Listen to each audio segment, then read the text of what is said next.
What's going on, everyone? Welcome back to Knights of the Nerds Table. I'm your host, EJ, back at it again with my boy Josh here, and we're about to give you a spoiler review, a deeper dive into the latest Marvel outing, Spider-Man No Way Home, that just came out on December 17th. If you haven't seen the movie yet, I would suggest you not to watch this review. We actually have a spoiler-free review that we recorded a couple days ago. Check that out. That still gives you the general outline of what the movie's about and kind of hype you up to go see the movie. At this point, if you haven't seen it, why haven't you? Like, go out and go see this movie. It's a really excellent film, and we both enjoyed it. But yeah, we just wanted to kind of dive into this a little bit, have a deeper and more in-depth discussion about this film. So Josh is here with me, and as I kind of said before, Josh is the Spider-Man guru of our group, and he has been grinning from ear to ear. He could not stop. Like, I think he's been prancing around in his Spider-Man outfit since the 17th. Like, this guy is hyped, and I can't wait to go into a deeper dive of this film with him. So Josh, let's go into it. Let's talk about this film again. Yes. How did you feel overall about this film, and go into more details to what you liked? Well, as you said at the beginning before we started recording, this is sort of the Knights Unchained, right? We need to really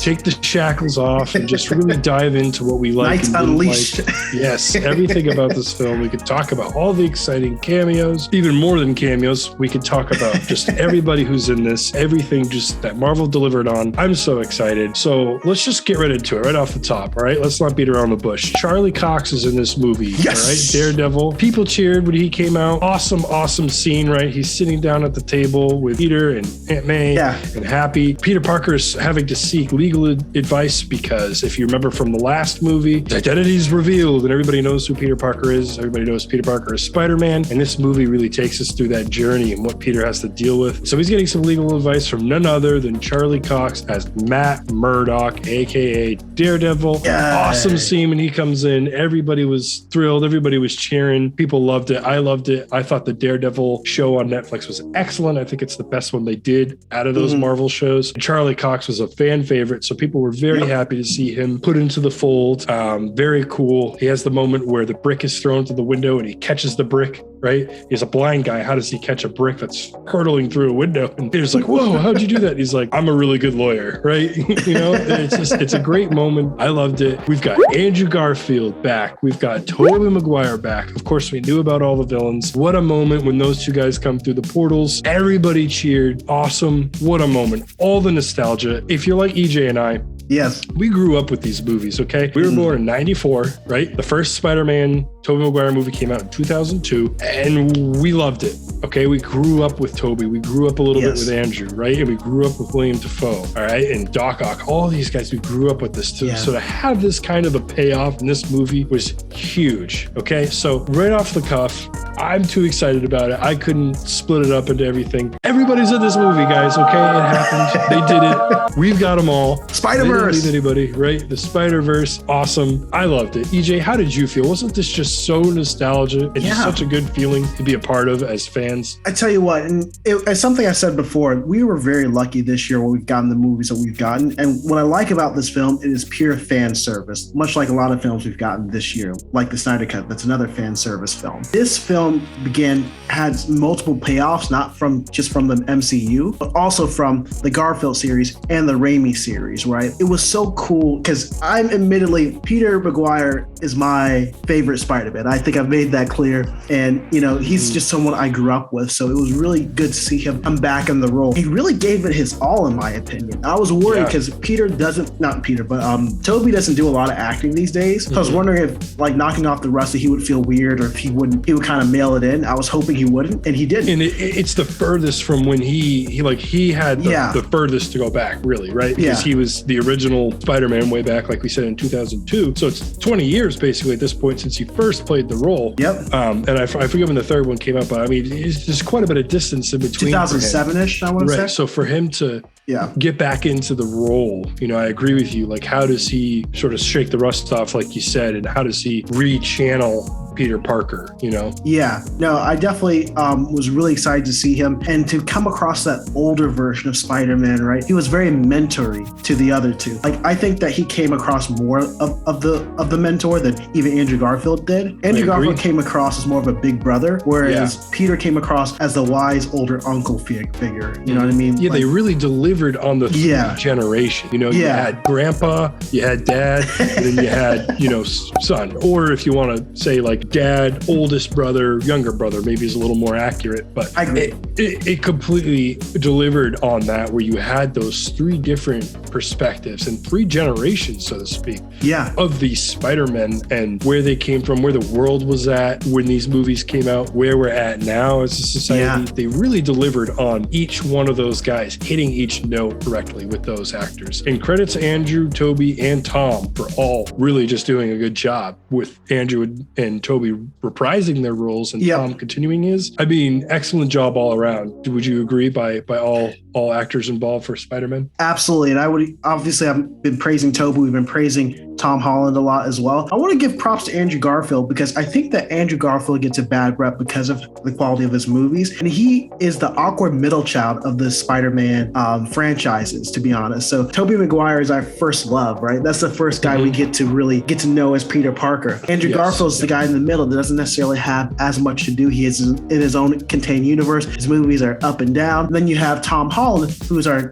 current Spider-Man, also has the MCU implications as well. So I feel like Andrew Garfield gets in this weird place where he is like the weird middle child of the Spider-Man franchises. And it was good to see him again, see him redeem himself in his story arc. Because if you've seen The Amazing Spider-Man 2, Gwen Stacy unfortunately died in that movie, right? Where she fell down and he tried to save her, but instead he snaps her back with the webbing, right? Whereas in this movie, he gets to redeem himself because Zendaya's character, MJ, was falling. He once again saw through his own eyes, his own backstory, his own mistakes from before of how he's tried to save people. This time he was able to swoop down, catch her in his arms instead of snapping her, and redeem himself. He was just such great comic relief, and just the fact that he was just showering both Tom Holland Spider-Man and Tobey Maguire with so much love and just togetherness. I really like that. They had that one scene there, Josh, if you remember, where they were on the Statue of Liberty. He was talking, he's like, guys, I'm so lame. I felt that was kind of breaking the fifth wall, kind of, where we were all saying, hey, Andrew Garfield's kind of the one that we forget about sometimes. But they looked at us and said, no, man, you're amazing. You're still part of this family. You're still one of us. So that to me was really cool that they did that. Yes, I completely agree with you. I think that was one of the best moments of the movie, really. It was just each one of these characters, they sort of break the walls down a little bit with them and address some of the things that have been said over the years about these guys. And they really kind of dive into it. And I completely agree with you that Andrew gets a really bad rap. And I don't think Andrew is what's wrong with Amazing Spider-Man 1 and 2. I don't think it's Andrew's fault at all why those movies didn't do so well. I don't think Amazing Spider-Man 1's all that bad. I think you and I both, we've discussed, we agree Spider-Man 2 is probably the weakest outing for Spider-Man, but neither one of us blame Andrew for that, right? We both agree that he does a good job in that movie, and Emma Stone, I think, does a good job in that movie. It's just more the writing and the directing and just sort of the plot lines. It just, a lot of stuff doesn't fit. We don't need to really dive deep into that in this video, but I agree with you. It was really nice to see these redemption stories where you have Toby as well. He gets to sort of talk about MJ and how like it's been complicated at times, but you know what? We figured it out. You know, we had this relationship that had so many ups and downs, but ultimately we were able to figure it out and solve the issues, really, and sort of come to an understanding. And like you mentioned with Andrew, he sort of has, or, you know, Andrew's Spider-Man, he has his redemption where he saves MJ when he wasn't able to save his MJ, as he calls it, when Stacy. And it's such a great moment. And I think what I like the best about them bringing these Spider-Men into the movie is it doesn't feel forced. You feel like you get them on screen enough, you know? It's not just like they're there and all of a sudden Tom, you know, runs into him like, oh, hey, back up, let's go. Like, heck yeah, let's go fight these bad guys. I've got way too many. And there's 2 more Spider-Men now, so rah, let's go. It really felt like they took the time to hit each one of those beats, right? You have Andrew and you have Toby, right? And they see each other and they're like, you know, they're giving each other the funky eyeball. And they start shooting webs at each other and, you know, they're flipping around in the house and like, you know, sort of like freaking out. And immediately you could tell like their spider sense is like spider sensing each other, much like in Into the Spider-Verse when they have that moment where everybody's spider sense is going off. And I really appreciate that they take the time to kind of be like, whoa, who are you? Whoa, who are you? And then they're like, kind of have the conversations and they're like, okay, multiverse, string theory, okay, like I'm sort of coming along. starting to sort of understand what's happening. And then Peter's up on the roof of the school. Sorry, that's a good point. Tom Holland Peter is on the roof of his school. The other two Spider-Man Peters show up and they're just sort of talking with him. And he's really in the darkest point of this movie that he has. He's really at the lowest of the low for him. It's rock bottom for Tom so far. And he's just in such a bad place. And they really meet him at the place he's at. They're able to talk through things with him and they're able to be like, look, I lost my Uncle Ben. I lost Glenn. We've suffered too. This is sort of what it means to be who we are. With great power comes great responsibility. And Toby finishes the sentence for Peter. And that's really when the light bulb, Toby finishes the sentence for Tom. This is going to get confusing. and sort of shows him like, wait a minute, like you've heard that too. And he's like, yeah, my Uncle Ben told me that, and they really have this moment. They don't rush it. They hit each beat. And I really appreciate that for sure in this movie. And I guess really what that leads to next. And I want to get your thoughts on this. We as a group have you, me, and our buddy Brian. We have a group and, we've discussed this movie ad nauseum leading up to it. And we were theorizing who dies. We all felt pretty sure somebody's going to die, right? And we're like, who dies? Spoiler alert, Aunt May dies. Hello there, the angel from my nightmare. Right? And she gives the whole with great power comes great responsibility speech. I thought she was going to die before this movie started. She was my final answer, my final guess. The moment I knew she was dead was when she started to say with great power comes great responsibility. I looked right at my girlfriend and was like, she's dead. That's it. She's dead. That is the kiss of death right there. As soon as you start saying that line, your life's over. All right? You're done. Thanks. See you later, bye, right? Yeah. What did you think of that whole moment? And you could also speak to the Toby moments. I'm kind of ranting here. I'm sorry. I'm so excited, but bring us back to earth a little bit. What do you think about the death of Aunt May? What do you think about how the other Peters come together and sort of come around Tom's Peter and support him? So I love that a lot. And Aunt May had her own little arc to a certain extent. I mean, she was dating Happy, Iron Man's old assistant. And, apparently that relationship wasn't working and then moved in to Happy's place. So at least Happy was still helping out. I feel like I've said Happy way too much, but that's okay.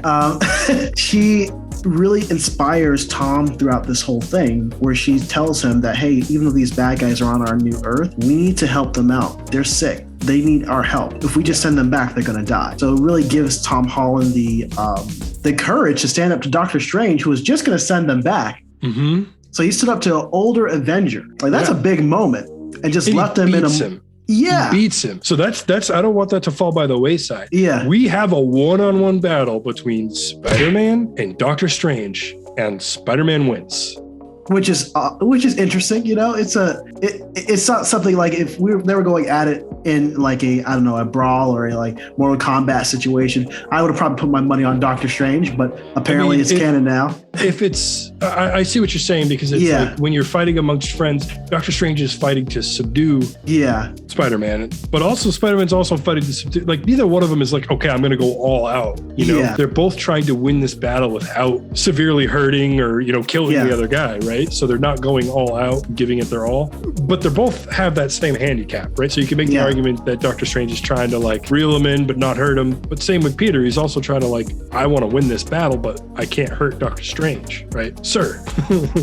Steven. It still feels weird. Steven, yeah. So I like that they gave her that arc and she was able to inspire him because I think what they were trying to do with Tom Holland as much as possible is to differentiate him from other versions. So we don't really harp a lot on Uncle Ben in this version. So to see Aunt May actually pass away in this movie was a little bit more meaningful because we could have she sort of takes the Uncle Ben role, right? Yeah, we have 3 movies to actually get to know Aunt May, Exactly. So it was. We're not like 15 minutes into the first movie and she dies and we're like, okay, that sucks, but like, who is she? You know what I mean? Right? Yeah. So I think that really makes a good spin on it, and I like the fact that she gave the sacrifice for him to kind of motivate him to go forward. So when the other 2 Spider-Men come and meet him on the roof and talk to him, I could see the pain in both their eyes. They both are very good with their facial expressions, right? Yes. I felt it right here. Like when I looked at Andrew Garfield, I was like, oh man, it's like when Stacy died just yesterday. I know.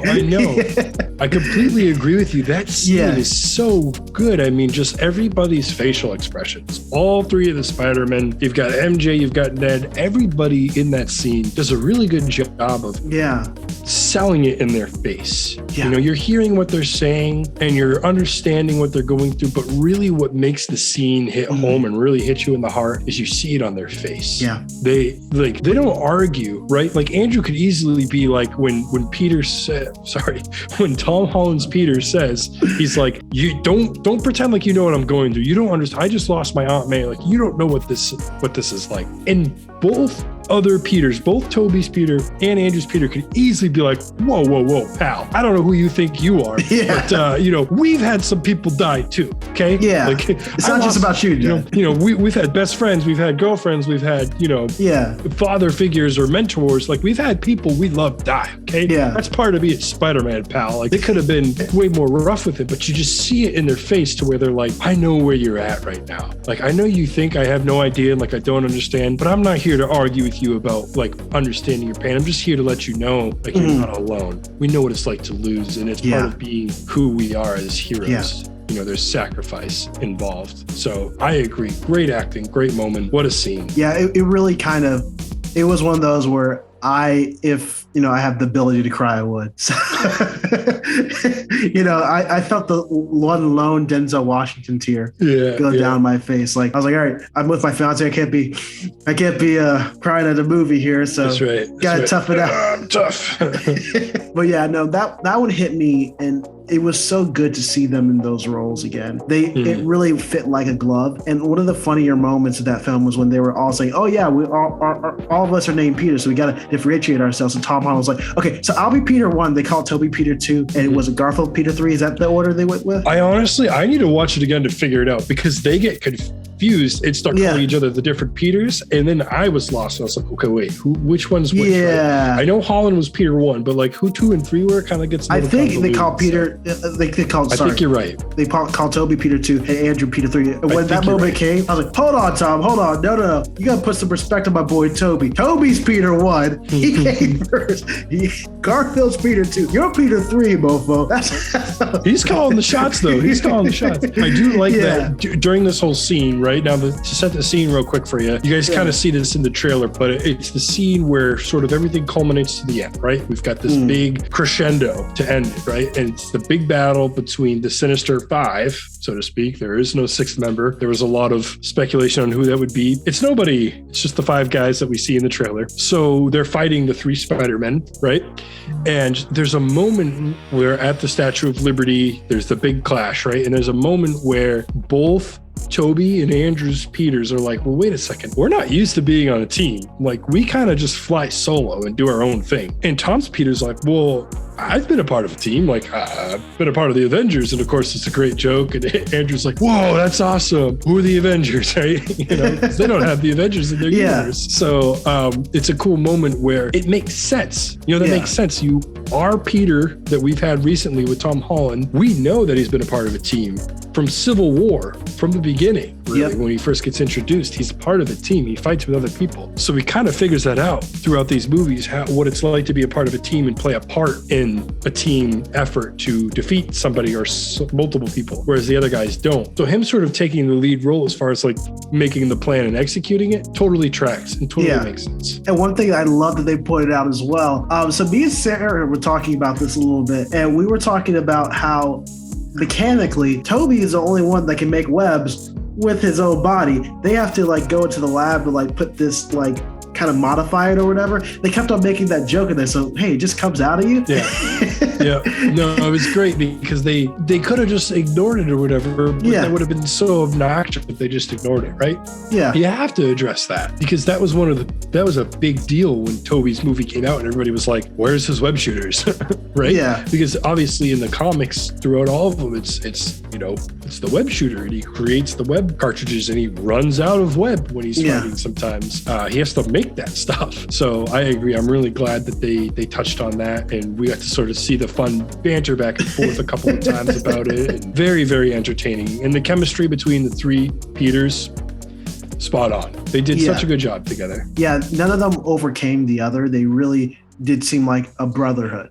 a brotherhood of Spider-Man really joining together and doing what they needed to do to save the day. And the fact that they were able to kind of shake it off and really go into this situation where they really had not been in before, having multiple versions, dealing with the multiverse. At least Tom Holland seemed like he had an understanding of what the multiverse was. These guys, like, they just throw it in there like, all right, let's hop in and do this, Well, they allude to it. I mean, he's been an Avenger. He's been to space, right? Yeah. As Samuel L. Jackson says, bitch, please, you've been to space.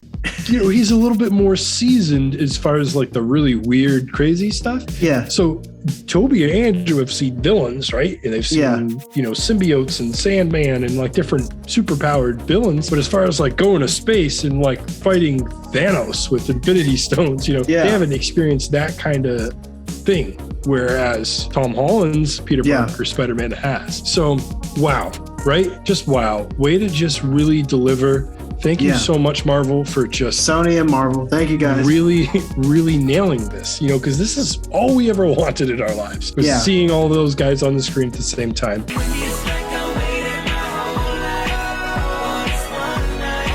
What a payoff. Congrats to Marvel. I want to circle back a little bit, EJ, and let's get into the villains a little bit more. We talked about the Peters and the Spider-Mans quite a bit. Let's talk about these villains, right? So we knew about all these villains, and a lot of people speculated that there'd be a sixth one. There wasn't. So let's talk about them. I'll start us off real quick by, in our last video, the spoiler free, we sort of wanted to highlight some of the issues we had. And one of my issues was some of the villains were lacking a little bit. And I didn't really want to get into it too much because I didn't want to spoil anything. Maybe it doesn't really count as a spoiler, but I just wanted to save it for this video just to be safe. Yeah. So Sandman and the Lizard were played by their original actors, but they weren't ever filmed on film, right? So they're CGI the whole time. In the quick scenes at the end where they're cured and you see them as their original people, that's just recycled footage. They just reused and edited footage from their original movies, which I thought, I didn't know this while I was watching the movie, but I had the thought while I was watching. I was like, it just looks so familiar. Like, well, of course I know him. He's me. The facial expressions and what they're doing with their hands, this looks so familiar to me. It was just another take from the other movies. Yes. So they did the voiceover work though, right? And I don't know why. EJ and I have talked about this. We haven't really researched it or looked into it. Maybe it was COVID concerns. Maybe it was something contractual, contract. Like, we don't really know why. But I definitely feel like those characters suffer from that, because I think one of the bright spots of Spider-Man 3 was the guy that plays Flint Marko, the guy that plays Sandman. I forget the actor's name, I'm sorry, but I think he's one of the bright spots in Spider-Man 3. I think he does a really good job of connecting with Spider-Man, and they show that right in the beginning when when he's introduced and he's protecting Spider-Man from Electro. Yeah, he's fighting with Peter right off the top, right? Tom Holland's Peter. Yeah. And it shows that they actually make a connection in that movie, right? And I think those guys suffer a little bit from being CGI'd and having to be voiced over, which isn't their fault, I don't think. I mean, I'm sure they had their reasons, whether it was the studio or them who made the decision, or both. Obviously, the decision was made. I wish they could have gotten some more scenes with those actors in person. Also, I think that Doc Ock, I know you kind of mentioned this in the earlier one. I don't think he doesn't do as good of a job. I just think he's not the highlighted villain. The highlighted villain is definitely the Goblin. And I think he does amazing. I talked about this in the previous one. I won't talk about it too much more. The only thing that I want to mention is I really do appreciate that he smashes his helmet and then you get him like a purple hoodie with like a green sort of flannel thing involved with it. So they're going with the original Goblin colors. Yeah. And then he, for the rest of the movie, just has that hoodie and sort of the legs get ripped off a little bit. And they do their best to sort of pay homage to the original comic book style look of Green Goblin. Yeah. But not make it look silly or ridiculous. That's a good one. I loved that. I absolutely loved it. So again, I would have loved to have seen all the villains be there. I think Electro maybe is the one that he looks so much better and his character is so much better. We could have seen a little bit more from him, perhaps, with Jamie Foxx. But I understand what they were trying to do. EJ, what do you think about the villains? Are there some things you liked and didn't like? I know you talked about Doc Ock a little bit in the previous one, but now that we don't have to worry about spoilers or anything, talk about the villains for a little bit. So first of all, I enjoyed all of them being there. By the way, the guy who played Sandman, name is Thomas Church. So that's his name, just to kind of throw that out there for the IMDb people. So yeah, I enjoyed, because one of the criticisms I've had of the MCU in Garfield's version, that their villains were not as memorable as Raimi's villains. Like, let's just keep it a buck on that. That's why these villains are so highlighted when they came back. It was like no one was looking forward to seeing Green Goblin from the Web universe, or I think people would have been excited if Keaton had came back as the Vulture, but I don't think he would have gotten as nearly as big of a hurrah as Willem Dafoe and Alfred Molina. I just don't think that's the case. Those guys, those guys are those are the OGs. Those are the villains we actually like. So I think Green Goblin had a really good arc there where first of all, you see him at first, he kind of goes back to Spider-Man 1 where he has the helmet of the Green Goblin sitting on a trash can and he's talking back and forth with him. Like he has this alter ego, right? Yeah, because I mean, that's what it is in the comics, and that's what it was in the Stan Lee movies, was this battle between Norman Osborn and the Green Goblin.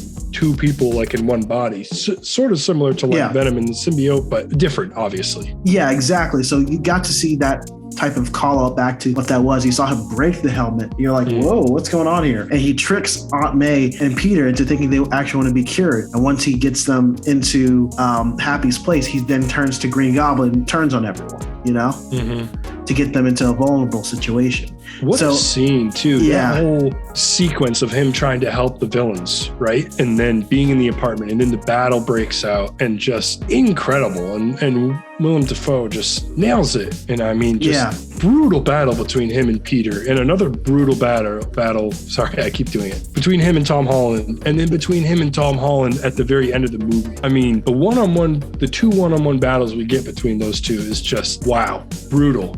Especially for Marvel, just, I mean, it's intense, just beating the crap out of each other. You guys, if you haven't seen it, I don't know why you're watching this spoiler-full review, but wow, what a movie. EJ and I, we're already working on plans to go see it again. It's a great movie. Yeah, so I kind of saw that scene, by the way, when you're talking about when he's beating him at the end, because Green Goblin is responsible for Aunt May's death. And so it kind of reminded me of when Batman would beat up Joker, especially after Joker were to kill Robin in some instances, right? Where he has to stop himself right before he goes overboard to take out the villain and say, hey, if I kill this person, then I'm no better than them. And so the person that was actually able to stop them was Tobey Maguire's Spider-Man. He came in between him. Yeah, so just paint that scene a little bit, right? So this is very close to the end of the movie. Yeah. And we've, like I alluded to, it's the second one-on-one battle, right? So all the other villains are neutralized, okay? And it's just Goblin, Tom Holland, Peter, and they're just going at it. And they're actually fighting on what is Captain America's replica, like blown up shield that was being installed onto the Statue of Liberty, and that falls down, right? And they're fighting on that. So go through that scene for us just a little bit. Yeah, so like you kind of said, they're on this replica of the shield. Green Goblin's the last person he has to take out, and Tom Holland's all bloodied up. He has the fire in his eyes. He's going at him, and he subdues Goblin in this battle. He's ready for it. He's going all out. He has a lot of motivation to take this guy out. He grabs the jet flyer that Goblin rides on, and just how Goblin had died in Spider-Man 1 because he accidentally impaled himself in his own jet glider. He was about to impale Green Goblin. Then Tobey Maguire's Spider-Man steps up in front of him, looks him in the eyes like, you don't want to do this, bro. I get where you are. I wanted to kill him too. I wanted to take him out too. But you're a hero. You mean so much more than that. With great power comes great responsibility. And you have to use your power to show him grace and not take him out and heal him. So they put the antidote into his neck and healed him from his Green Goblin illness. And when he wakes up from his delusions of being Green Goblin, he finally realized what he needs. Like, oh my goodness, I can't believe I did this. And it took so much strength because you saw the pain in Tom Holland's eyes and you saw the understanding from Tobey Maguire. And while he's stopping him, Tom Holland accidentally stabs Tobey Maguire. For a brief second there, I thought Tobey was going to die. Tom Holland doesn't accidentally stab him. Did he accidentally stab with a jet? Goblin intentionally stabs him. That was Goblin. Oh, okay. I thought maybe that it was something that was switched up. No. Goblin has the blade that comes out, right? Almost like Assassin's Creed style. Yeah. And he backstabs Tobey. Toby comes in between and stops Tom from impaling Goblin with his own glider. He's holding the glider back. His back is to the Goblin. Goblin stabs him through the stomachish area or whatever. Yeah. Okay. I also was worried. I was like, they're gonna kill Toby. That's like kill Toby. Come on. What the frick, guys? Come on now. There's been enough death in this movie. Right? So yeah, that was just such a great scene, and I think all the villains. Again, there was some that suffered. I would have liked Doc Ock to be evil all the way through because I enjoy Doc Ock better as a villain. You know, it makes sense though because in order to cure him, they have to fix the chip that stop the arms from controlling his mind. So it totally makes sense. Right. He's more enjoyable as a villain, though. I get that. Yeah. I understand. But also, it would have been wrong if Peter fixed the chip and he was still bad. That just wouldn't really track her. Or if the chip got broke during that battle and he reverted to being bad. That's what I thought was going to happen. Yeah. Because Alfred Molina is a excellent actor. He has such gravitas. And like when he comes up, he goes, "Hello, Peter." Yeah, everybody loved that moment, right? I mean, everybody likes the "hello, Peter," and just the pulling the glass. You're not Peter, It's just great moments, and the trailers did such a good job of amping us up. I'll praise Marvel again some more and just say that I think they gave us just enough of the trailers to really get us interested and really hyped up, but not ruining the movie. So the way I see it is the first half of the movie pretty much is everything that you would really expect from the trailers for the most part. A couple little twists and fun visuals and stuff, but once you get to the second half of that movie, it really kicks into high gear and you really are on the edge of your seat. I mean, I could just feel the tension in the theater. Everybody was on the edge of their seat for the entire second half of that movie. Just so thrilled, so excited, ready to see what's going to happen next. I do want to mention, before we get too far away from the scene in the apartment where all the villains are in, and two really things that we really should mention. The first thing is that I have heard some people criticizing the movie for when Doctor Strange creates the box, right? That could send all of these guys back. All they got to do is capture them and then push the button. Everybody goes back to the universe. Simple fix, right? Peter doesn't want to do that because as soon as he realizes that it's going to kill them if he does that. He's not directly killing them. Doctor Strange isn't directly killing them, but their actions are going to directly result in their deaths in their own universes. And Peter bucks. Tom Holland's Peter is like, no, I can't do that. And Doctor Strange is like, Peter, this isn't our fight. This is just the way it should be, the way it was, the way it has to be. There's nothing we can do about this. Like, stop being ridiculous. And they, of course, have their battle. Peter wins, Tom Holland's Peter. I really appreciated that was sort of the first plot point that sort of started the rest of the movie into motion. Because some people complain, like, why wouldn't he just hit the button? And for me, it's like, because that goes against everything that is Peter Parker, right? Peter Parker can't kill. Peter Parker can't let bad guys die. Look at the comics, look at the movies. Time and time again, he saves the bad guy. Even when the bad guy's done horrible things, the bad guy's about to die, he does what he can to try and save them. Obviously, some of the bad guys die in these movies, but it's never his fault. He tries to save them. It's never an intentional thing. So I really appreciated that it was his moral compass that really pushed the plot into motion. And the other thing, when we get to the scene in the apartment, Happy's apartment, where he's trying to come up with all the cures for everybody, because his plan is, if I cure these guys of their basically ailments, take away their powers, but also keep them from being villains, basically, and they all go along with it, some of them begrudgingly at first, if he cures them, he can then send them back and they're not going to die, right? Because they're not supervillains anymore. His spider sense is what tells him that Willem Dafoe's Norman is no longer Norman, but he's now Goblin, just pretending to be Norman. And that scene is awesome because he is using his spider sense and everybody around him is like, what's going on? And the way that scene is shot, he slowly hones in on the problem and then webs Norman's hand or Green Goblin's hand. And he points out, oh, that's a pretty nifty trick you have there with your spider sense or whatever. I really thought it was neat that in these previous movies, we don't really see his spider sense quite as much. It's not really explored as much. But in this movie, we really start to see his spider sense become what it is, which is probably his best asset. It is his best asset. It's his best ability. It's his spider sense. So the fact that really gets explored and honed in on some more in this movie, I really appreciated that. No, I agree with that. It's good to see it. Because I don't think even in other versions of Spider-Man, they didn't use it nearly as much Whereas this was actually a plot point for this movie. They had this special sense where you could see where danger is coming across. So I think that was very interesting. And I agree with you. I think that was a really good scene. It was good to see him have that restraint. And to go back to what you said before, watching the other Spider-Man films in the MCU, I was able to kind of understand where he was coming from. Because think about it, with Vulture, he tried to save Vulture too when Vulture's wings were on fire or whatever, and he tried to make sure that he didn't blow himself up. Now, Vulture didn't die, but he was in danger of being dead. Now, the only thing that I'm going to criticize again, I thought about this recently, was that the pain from Far From Home was that Peter was still a little bit naive about things. He got tricked by someone that was smarter than him. I didn't necessarily like seeing him get tricked again in this movie by Green Goblin's character. He didn't get tricked though. See, that's the thing. He wasn't really tricked because the way I think you said it like this earlier, and I wanted to correct you, but we got talking on something else. But you said that he tricks Aunt May, right? I don't think he's tricking Aunt May, because if you look at the scene before, he's having a fight with Green Goblin and he smashes the face mask there, the helmet. I think he really is Norman Osborn, and he really is seeking to cure himself and to help. There's a moment in time, and I really want to hone in on this when I rewatch this movie again for the second time. I really do think that there's a moment in time where Norman goes back to being Goblin, right? And Peter, that's what sets his spider sense off. And that's what I appreciated about this scene particularly, because it's not just the tricking. It's not just like pulling the wool over his eyes. He's like developed his spider sense to a point where you can't trick me like that again. I know who you are. And it took him a second to like zero in on what it was, but he was able to see through it. So I think that really, it was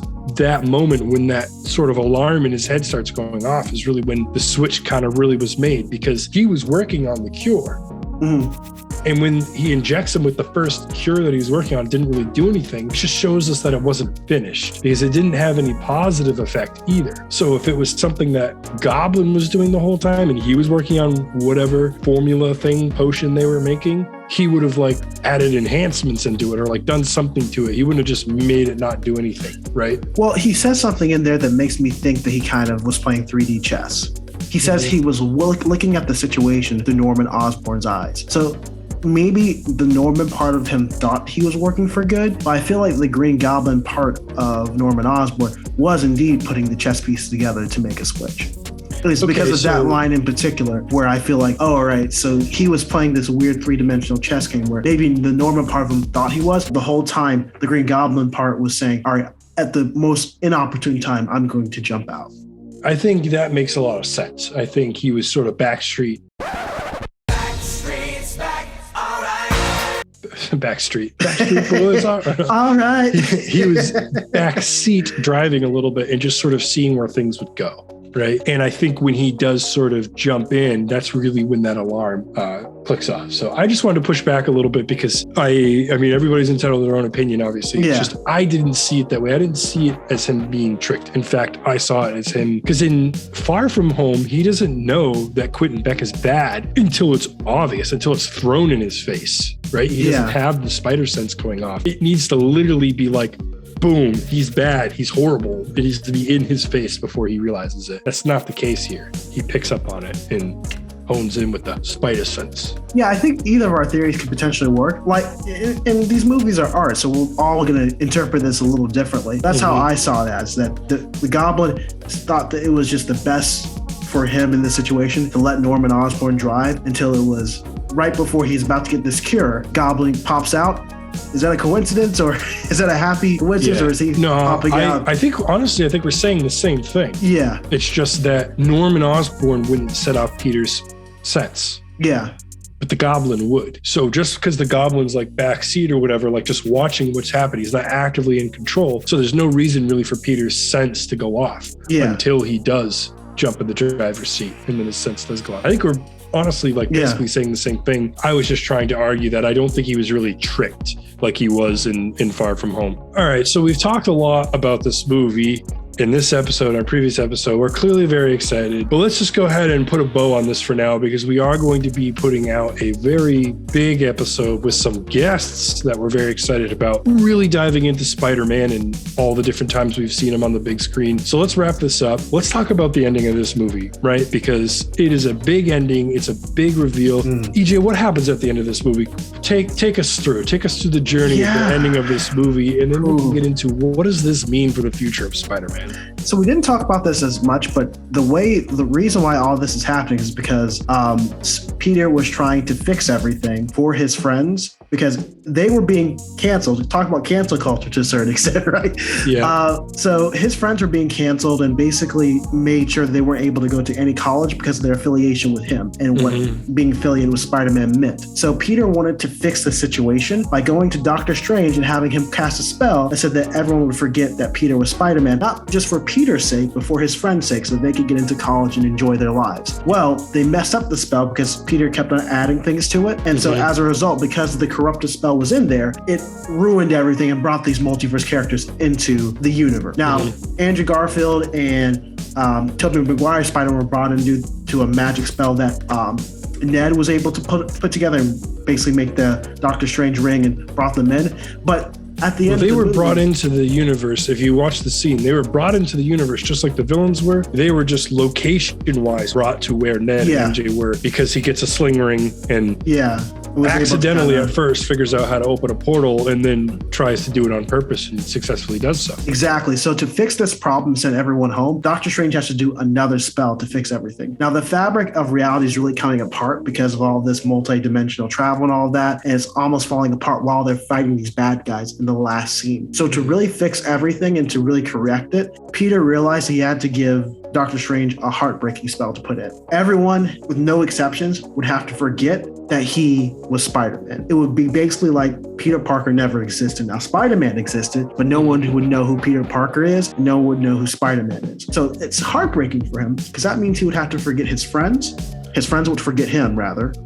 Even the Avengers, I think, at this instance, would forget who he is, and all the relationships he had would go to dust. And that would be very terrible for him, because he already lost Aunt May to death. So he's basically losing his whole family and his new Spider-Man brothers he's got across. So the movie ends by Doctor Strange putting in that spell and Peter having to go get himself an apartment, live by himself without his Aunt May, and having his friends completely forget who he is. But he was able to visit them at the end to kind of see how they were doing, but they didn't remember him. And it was kind of a heartbreaking scene where he went to that diner where MJ was working and she didn't recognize him, but they had a back and forth, and she kind of, something in her was kind of clicking that's like, hey, maybe I knew this guy before. But at the end of the day, it didn't come to full revelation to her. So this movie ends by Peter building a brand new suit, which has some of the blue, or the classic blue and red like you've seen before. I think it was somewhat inspired as far as design-wise by his other Spider-Man brothers he had met before, maybe to a certain extent. And he has to start brand new. He's growing up now. He has no one out there for him, and he has to be Spider-Man by himself, no one to help him carry that burden. Now,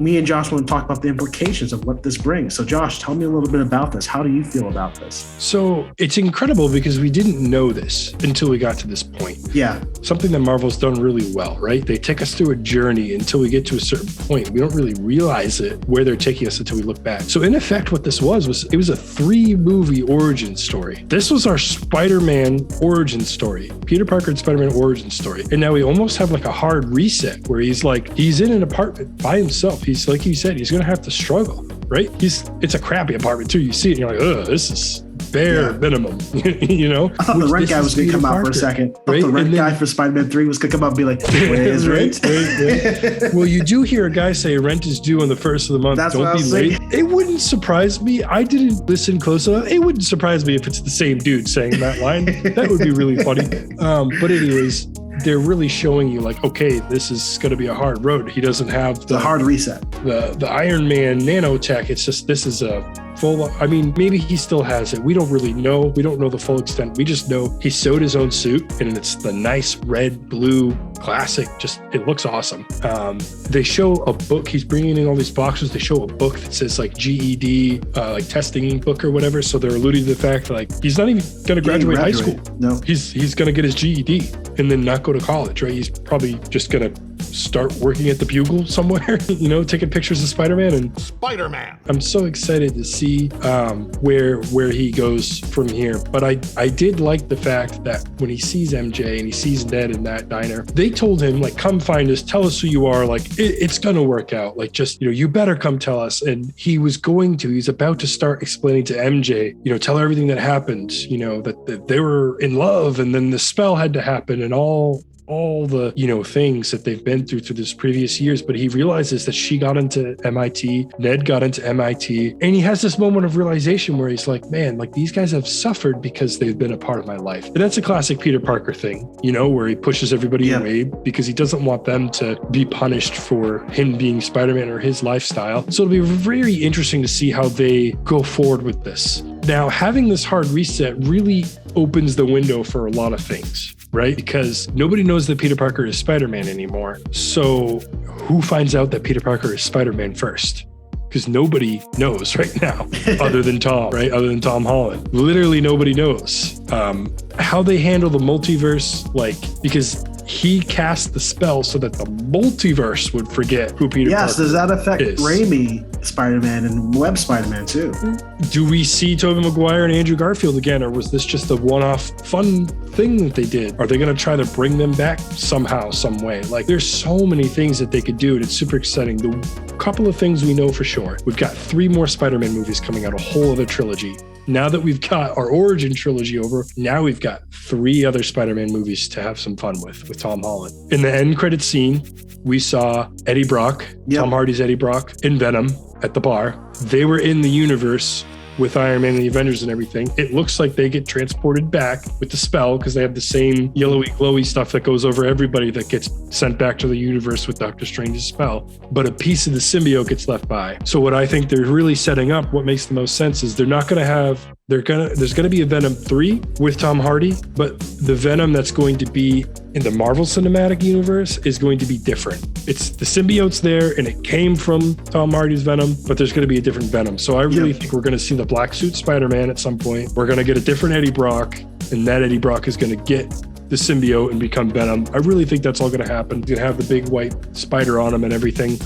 Maybe Eddie Brock will somehow get introduced again. I just don't know how they do that since they sent him back to the universe, or so it seems. Yeah. The second end scene that we saw, post-credit scene, was we got to see the trailer for Multiverse of Madness, which looks really, really good. I don't even know where to begin as far as theorizing what we're going to see. That's why I just pointed out the facts of what we know. I don't know about you, EJ. I'm just super excited. I can't even begin to think of all the different avenues they could take. Where are you at with the future of Spider-Man? There's a lot of goodies that are out there, bro. Like, your theories could go crazy, because that's one thing I was wondering. So because the spell was going over the multiverse, and would everyone forget Andrew Garfield's Spider-Man, who's Spider-Man, or Toby? Also, they healed all the villains technically. Like, they're going back to their universes. What does that even mean? Do they really die? Like, that's a question that you have to ask. So there's just a lot of unknowns. And at some point, I'm sure that Zendaya's MJ and Ned are gonna run back into Peter Parker again. I wonder if they're gonna be able to rekindle their friendships, and are they gonna be able to remember who he is all over again? So there's a lot of different things that we have to look forward to. And I think that regardless of where you stand, I think that Tom Holland's Spider-Man is the most exciting thing in the MCU right now. I think by far. Like, that's just I agree with that. Yeah. He's the tentpole of this universe, and so Sony and Marvel better get along for a good long time. I guess that's really the big fear, right? It's because you still have these two studios clashing. Like, they've been able to kiss and make up a couple times now, but it's like you just hope you can keep that relationship happy on both ends, because what a beautiful marriage it has been, right? Like, mom and dad, stop it! Don't do it. No fighting. So we talked about this in our spoiler-free review. We gave our ratings. We'll quickly give our ratings again here, just in case you guys haven't seen that video and you want to have our official rating. So here at Knights of the Nerds table, brand new for the first time, other than in our spoiler-free video, we're changing our scaling grading system. We used to do 1 to 5 stars. Now we're going to do 1 to 10. So that way we can get a little bit more precise and be a little bit more, I guess, even with things. And instead of stars, each one of us here, myself, EJ, and Dieter, have chosen a knight tool, emblem or something. Emblem, yeah. Yeah. Something that has to do with knights, sticking with the theme, to sort of use instead of stars. So I chose swords. EJ chose shields. So I am going to give this. Don't know what Dieter's going to choose. Maybe he'll choose brothels or something. Yeah, we'll see what Dieter comes up with. So I am going to give this movie 10 out of 10 swords. I love this movie. I cannot say enough good about it. I can't wait to see it again. I'll watch it again in theaters for sure, at least one more time, maybe even twice. We'll see. I'm very busy over the next couple of weeks, but we'll see what happens. Definitely going to watch it as soon as it comes out on Disney Plus again. I absolutely love this movie.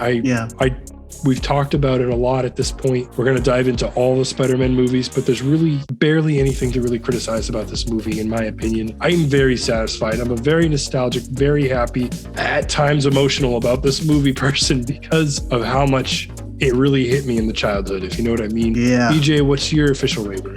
Yeah, I mean, the nostalgia has been high for me. I mean, I think I mentioned this before. I sent Josh early this morning a Nickelback's cover of the song Hero, the song they did for Spider-Man 1. As a kid, because when that movie came out, I was 6, 7 years old. I used to listen to that song over and over again and just pretend I was Spider-Man, you know, just swinging around, being the hero, you know? So, yeah, this movie is a pure fan service film. And I think we just have to appreciate this year how much fan service we've gotten. Like this film and, you know, my other favorite film of the year, The Snyder Cut, are both these huge fan service films who are really, it's just a love letter to the fans. So I really like this film as well. I'm giving this 9.5 shields. The only things I'd criticize, some of the things we talked about before, some of the pacing in the beginning and the CGI villains that we lost a little bit of kind of, you know, the essence of them. Depth. Yeah, because of the circumstances. Overall, really good film.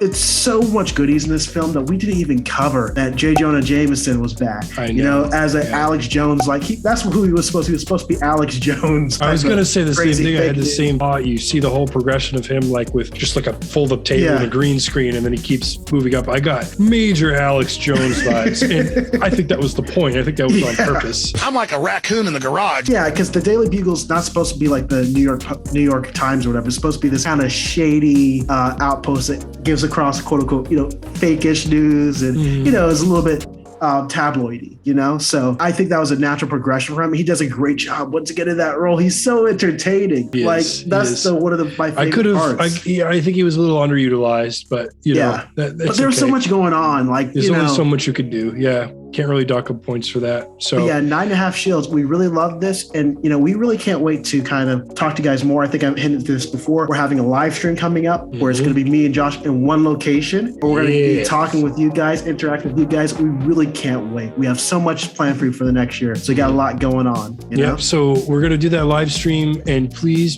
tune in. We really want to hear from you guys. We want to hear from you live, honestly. You know, ask us questions. Really, we're just going to be going over our favorite movies and shows and just nerd stuff all from 2021. Obviously, there's all kinds of sad and unfortunate things going on in the world and a pandemic that we just can't seem to get past, unfortunately. But we're not going to focus on that. We're not going to talk about that. You guys hear about that plenty other places. We're going to focus on the fun stuff, the nerd stuff, the stuff that we're really excited about. But please come with questions, come with thoughts, anything, things you'd like to see us do in the future. Absolutely. Let us know live in the chat. We'd love to talk with you guys. Super excited to do a live show for you guys. As far as this video is concerned, like this video, guys, let us know what we could do better in the comments. Let us know what you'd like to see us cover in the future. What did you like about this movie? Were you totally psyched, even though there was a lot of rumors about who was going to be in this movie? Tell us how psyched you were. Tell us what it was like being in the theater. What was the atmosphere like? Did people cheer? Were they excited? Let us know in the comments. And please, guys, subscribe so that we can keep putting out awesome content for you guys. We don't want you to miss. We're going to be working very hard, especially going into the next year, to give you guys the best content we can. Thank you so much for listening and checking us out, guys. We can't wait to do that live stream and to continue to interact with you all. Thank you so much. Have a great day. Have a good one, guys. Take care of yourselves.